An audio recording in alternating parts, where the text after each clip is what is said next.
The word franchise comes from this whole concept of freedom. Over a period of time, the word franchise got extended to business world as well.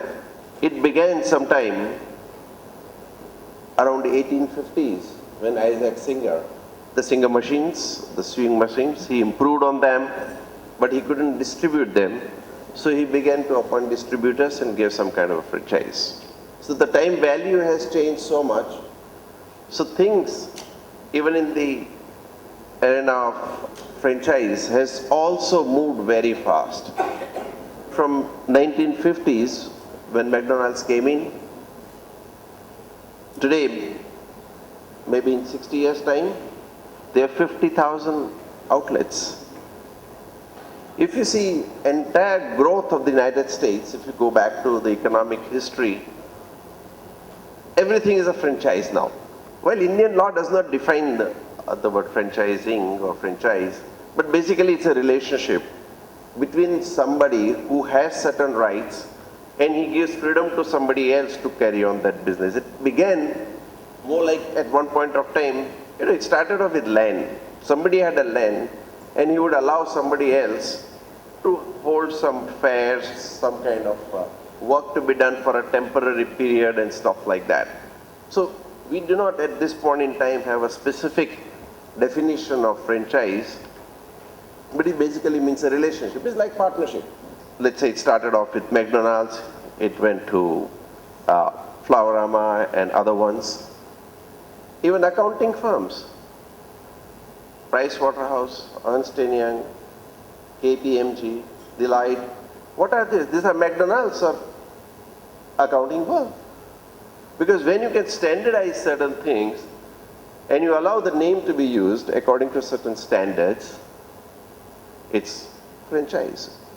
So all these accounting firms also use the word franchise, that we have given franchise to India, we have given franchise to other countries. Franchise can be applied in the context of any business. And I believe there is a huge future for this business of franchise to develop in India. But you have to give about 10 days time for the franchisee to review the document.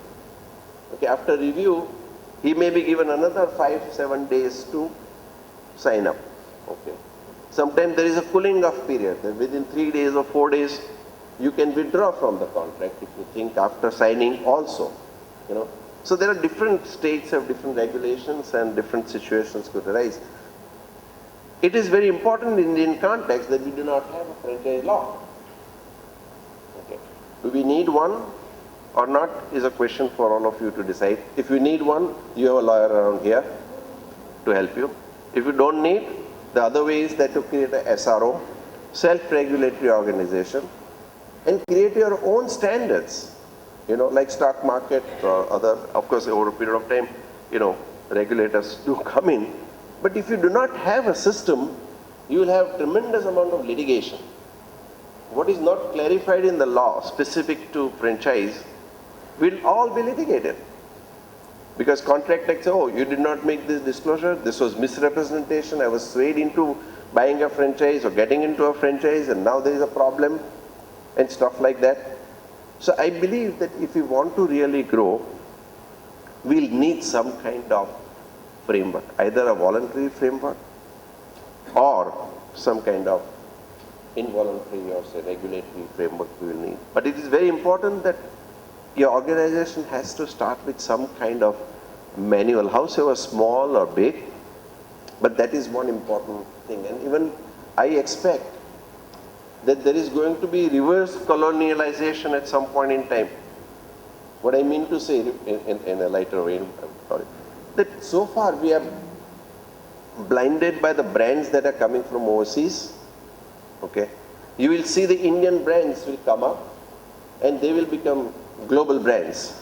Okay, and if we have to globalize our brands or even Indianize our brands, we will need a very strong framework, both regulatory or self-regulatory, as well as a good documentation practice.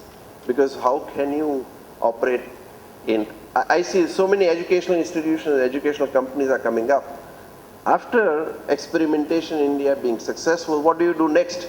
You think of Africa, you may think of Bangladesh, you may think of some other countries. And not only those developing countries, but also in developed countries. You can, see more and more brands will be exported because they are becoming exotic. At one point of time, you see in Italy, it was all unorganized. Today, how many brands have come up?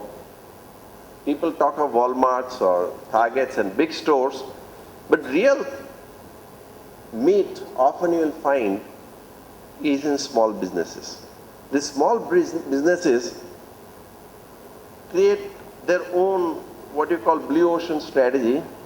The creativity is so high that, for example, you take a suit, right?